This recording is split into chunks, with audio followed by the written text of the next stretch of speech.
आप शहजाद भाई कैसे देख रहे हैं, खासतौर पर जब ऊपर जो है रोहित बहुत ज़्यादा नहीं चले, कल भी नहीं चले, और हार्दिक पांड्या को कैसे देख रहे हैं, और जसप्रीत बुमराह, मैं इन दो का पर्टिकुलर नाम ले रहा हूँ। ये देखिए, जो इंडिया की टीम है टोटल ऑलराउंडर्स की टीम है। इसमें बहुत ज्यादा 4-5 तो ऑलराउंडर ही खेल रहे हैं, जिसकी वजह से इनकी बैटिंग बहुत लंबी।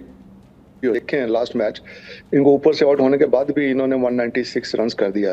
जो हार्दिक पांड्या ने एक बहुत ही अच्छी इनिंग्स खेली, जो उसने 56 रन्स किए लास्ट मैच में। तो इंडिया की जो बैटिंग है ना, उसमें कोई ऐसा प्रॉब्लम नहीं कि आप वो विकेट सेव करना है, ये करना है। इन्होंने पहले फर्स्ट 6 ओवर में अटैक ही करना है। कैसे अगर आप देखें तो रोहित का आउट हो गया, ठीक है, लेकिन उन्होंने अटैक किया। अटैक करने से ही उनका जो उन्होंने ज्यादा रन नहीं किए, लेकिन उनके अटैक करने से, उसके और कोहली से आपकी टीम 196 रन पर पहुंच चुकी है। और बुमराह की जैसे बॉलिंग कर रहे हैं पूरे through out the world cup, आप देखें कि उसकी जो बॉलिंग है, उसने उन्होंने रंजनी हर्षदीप है उनके साथ बॉलिंग कर रहे हैं। आपके पास एक अभी कुलदीप आ गए हैं, जो कि आई थिंक कुलदीप जो है ना, एक ऐसा बॉलर है, वो आपको जो वर्ल्ड कप मेरे ख्याल से जिता सकता है। नोएल, आपको क्या एक लगता है चीज मैं कुलदीप? ऐड करना चाहूंगा। हाँ हाँ हाँ हाँ। ओके, मैं जो शहजाद सर ने, डेविड भाई जस्ट गिव मी 1 मिनट, जो हाँ शहजाद हाँ। सर ने बोला, एक चीज ऐड करना चाहूंगा। इस पूरे टूर्नामेंट में हमने देखा है कि कितना मुश्किल रहा है पावर प्ले में रन बनाने। कहीं ना कहीं आपको है ना वो इम्पैक्ट भी देखना पड़ेगा, जिस हिसाब से पिछले मैच में इंडिया ने बैटिंग की है, कि कहीं ना कहीं हम वो वॉल्यूम ऑफ रन देखते हैं, बट हमने बहुत बार ये जिक्र किया है कि इम्पैक्ट होना चाहिए। अगर आपने 12 बॉल में 24 मार दिया तो 2 ओवर में 24 रन मार दिया, मतलब 12 रन के हिसाब से आपने मारे हैं। तो आपको वो सब टैक्टिकल चीजें भी देखनी रहती हैं। और ये टीम अपने कॉन्ट्रीब्यूशन अगर देखेंगे तो थ्रू आउट रहा है। जिस हिसाब से हमने कोहली और विराट की भी फॉर्म, रोहित और विराट की भी फॉर्म की थी, मुझे नहीं लगता कि पिछले मैच में उन्होंने ऐसा कुछ किया। मुझे लग रहा है कि वो सही टाइम पे पीक कर रहे हैं, और अच्छी एक छोटी इंपैक्टफुल इनिंग्स थी, बट बहुत क्रेडिबल थी। क्योंकि ये मिडिल ऑर्डर को, जैसे शिवम दुबे फॉर्म में नहीं थे, तो उनको कम से कम 20-24 बॉल मौका मिल गया वो, क्योंकि हमने अच्छे रन रेट के हिसाब से मारा था। जी नोएल। देखिए, दोनों शहजाद भाई और तन्मय ने करेक्ट किया बोले। इट इज वेरी इंपॉर्टेंट कि अगर जब रोहित शर्मा है आपके पास या विराट कोहली है, जब ओपन करते हैं तो दे नो कि ये 6 ओवर्स में कितना रन ला सकते हैं। यस, कभी आप जल्दी आउट हो जाते हैं, या लग जाता है कभी 6 ओवर्स में आपको 50 रन भी आ सकता है फॉर नो लॉस, या आपके 6 ओवर के अंदर 3 विकेट जा सकते हैं। बट जैसा शहजाद भाई कहे कि अपनी बैटिंग लाइनअप जो है काफी डीप तक है। आप अक्षर पटेल तक खेल सकते हैं, जडेजा है उधर, तो वी हैव द बैटिंग। ये है कि we have to put the score on the board, that is important. आप 20 ओवर में कितने रन ला सकते हैं, that should be the strategy. पहले 6 ओवर की आप यूज करिए। यस, राहुल द्रविड़ बोलेंगे नो प्रॉब्लम, अगर अपन 2 विकेट खो दिए नो इश्यूज, क्योंकि अपनी बैटिंग लाइनअप है।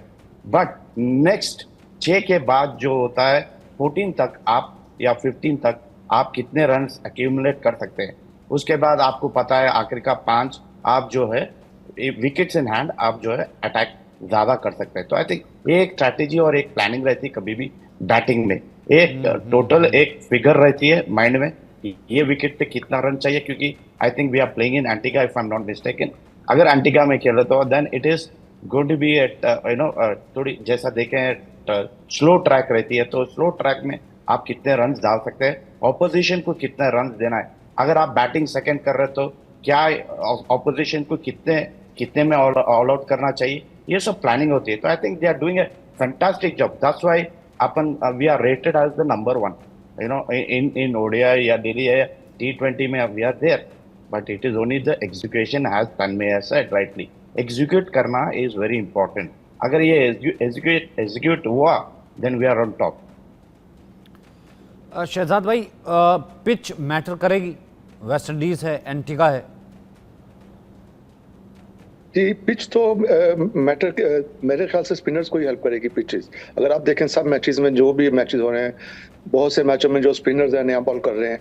अगर क्योंकि वहाँ पे थोड़ा टर्न भी हो रहा है। अगर आप कल साउथ अफ्रीका और उसका मैच देखें वेस्ट इंडीज का, वहाँ भी बॉलर टर्न कर रहे थे और स्पिनर्स कामयाब हुए। और मेरे हिसाब से जो स्पिनर्स है यहाँ पे मेंस होंगे वही स्पिनर्स जो विकेट्स ले सकते हैं, रन कंटेन कर सकते हैं। फास्ट बॉलर तो कर ही रहे हैं बॉलिंग अच्छी, लेकिन यहाँ पे मेरे ख्याल से स्पिनर ज्यादा इफेक्टिव होंगे। नोएल, आपको लगता है कि स्पिनर बहुत अहम होंगे? जिस तरीके से अभी तक हमने देखा है कि बहुत ज़्यादा फास्ट बॉलर्स को बहुत हेल्प नहीं मिली है। बिल्कुल। देखिए, यूएस में आपको फास्ट बॉलर्स की जरूरत पड़ी, फास्ट बॉलर्स ने परफॉर्म किया, डेमोन्स्ट्रेट सब किए। यहाँ पर आप अगर हर ग्राउंड में ले लीजिए, एंटीगा ले लीजिए, बारबेडोस ले लीजिए, या सेंट लूसियस विंसेंट में ले लीजिए, हर विकेट पे आप देखें तो बॉल जो है ग्रिप हो रहा है, स्लो टर्न हो रहा है, जहाँ पर बैट्समैन को काफी दिक्कत हो रही है, काफी मुश्किल हो रही है अपनी स्ट्रोक प्ले खेलने के लिए। यस, पहले इनिशियल स्टेजेस थोड़ी बहुत हार्ड थी, बट लेटर ऑन, जैसा मैं और तन्मय ऑलवेज सेट कि उनके पास फैसिलिटी नहीं है, या इक्वली नहीं कि ज्यादा विकेट्स है उनके पास ग्राउंड पे, लिमिटेड 4 या 5 रहेंगे, जहां पर आप एवरी टाइम रीयूज कर रहे हैं, क्योंकि बैक टू बैक गेम्स हो रहे हैं। तो आई डोंट थिंक ग्राउंड स्टाफ को टाइम मिल रहा है प्रिपरेशन के लिए, या वाटरिंग करे, 1 2 3 दिन का टाइम मिल रहा है, जहां पर आप वाटरिंग कर रहे हैं, मेकिंग इट हार्ड, तो वो भी अपॉर्चुनिटी नहीं है विकेट पे। तो आई थिंक जो भी मौका मिल रहा है, शायद थोड़ी बहुत वाटरिंग, थोड़ी बहुत एंड काफी रोलिंग हो रही है जहां पर, बट जब आप थोड़ी वाटरिंग करके काफी रोल करते हैं तो क्रैक होना स्टार्ट होता है विकेट। आई थिंक जो भी बैटिंग करता है और टॉस जीते, I think they will try to use the wicket first, क्योंकि वो हार्डनेस का फायदा उठाए, 6 ओवर का फायदा उठाए, because second later on off the inning और सेकेंड इनिंग में काफी दिक्कत होगी स्ट्रोक प्ले के लिए। 196 तन्मय बनाए थे, 196। हालांकि शुरुआत बहुत अच्छी नहीं रही थी, फिर भी 196 विकेट्स फिर भी गिर गए थे। उसके बावजूद आपको लगता है टीम इंडिया बैटिंग ही करना चाहेगी टॉस जीत के, या फिर बॉलिंग? देखिए, ये बहुत ही अच्छा सवाल है। एक्चुअली मुझे जब शहजाद सर बात कर रहे थे, मेरे को वो खत्म करके यही पॉइंट रेज करना था कि अभी तक जो भी इंडिया मैचेस जीती है वो बैटिंग फर्स्ट करके जीती है। अगर आपकी एक आंख सेमीफाइनल में है, तो क्या कल को अगर आपने सेमीफाइनल में टॉस हार लिया और आपको चेस करना पड़ा, क्या उसके लिए आप प्रिपेयर्ड हैं? ये बहुत ही अच्छा सवाल किया है कि आज के मैच में, और जो कि सेंट लूसिया में हो रहा है, जहां तक हमने देखा है बैटिंग के लिए बड़ी अच्छी है, बारिश वहां रेगुलरली हो रही है। मैं तो यही उम्मीद करता हूं कि आज का मैच हो, और कहीं ना कहीं इंडिया को कोशिश करना चाहिए कि एक जो चीज उन्होंने टिक नहीं की है अभी तक, एक अच्छे टीम के साथ चेस करना। कोई भी टीम अभी तक कंपेटिटिव मैच में चेस नहीं कर पाई है। उस दिन इंग्लैंड हार गई थी साउथ अफ्रीका के सामने, ऑस्ट्रेलिया अफगानिस्तान के सामने चेस करते हुए हार गए। तो कहीं ना कहीं अगर आपने ये टिक नहीं किया है कि आज के मैच में आप अंडरएस्टिमेट नहीं कर सकते, और आप मतलब बड़े मार्जिन से भी हार नहीं सकते, कि आप शायद एलिमिनेट भी हो जाओ इंडिया टीम, जिस हिसाब से नेट रन रेट की हम बात कर रहे थे। बट ये इनको टिक बॉक्स करना ही पड़ेगा, क्योंकि सेमीफाइनल में कल को आपको चेस करना पड़ा 160 170। क्या जब विकेट स्लो हो जाता है डेविड भाई, और मैंने बार बार यही चीज कही है, क्योंकि विकेट इतना टाइम नहीं मिलता है प्रिपेयर करने को। कहीं ना कहीं 40 ओवर के मैच में 30 या 28 ओवर ही अच्छी खिलती है विकेट, उसके बाद इतना स्लो हो जाता है, बैट्समैन को मारने के लिए बड़ी मुश्किल होती है। अभी तक जितने भी मैचेस इंडिया ने जीते हैं, कंपेटिटिव मैचेस, बड़े आराम से जीते हैं, क्योंकि उन्होंने बॉलिंग बाद में की है। तो ये देखने लायक एक चीज रहेगी। मैं अगर इंडियन मैनेजमेंट में, तो कहीं ना कहीं मैं डिसाइड करूंगा चेस करने के लिए, क्योंकि मुझे भी पता चाहिए, एक रिहर्सल चाहिए कि यार सेमीफाइनल में कल को हमारी बैटिंग सेकंड आ गई चेस करने में, 160 170 चेस करने में, तो हमको वो एक एक्सरसाइज रहना चाहिए हमारे दिमाग में कि यार हमने भी ये टिक बॉक्स किया है ऑस्ट्रेलिया के सामने, so we are well prepared to go into these knockouts. और शहजाद भाई, आप इसे कैसे देखते हैं, टॉस को, फर्स्ट बैट?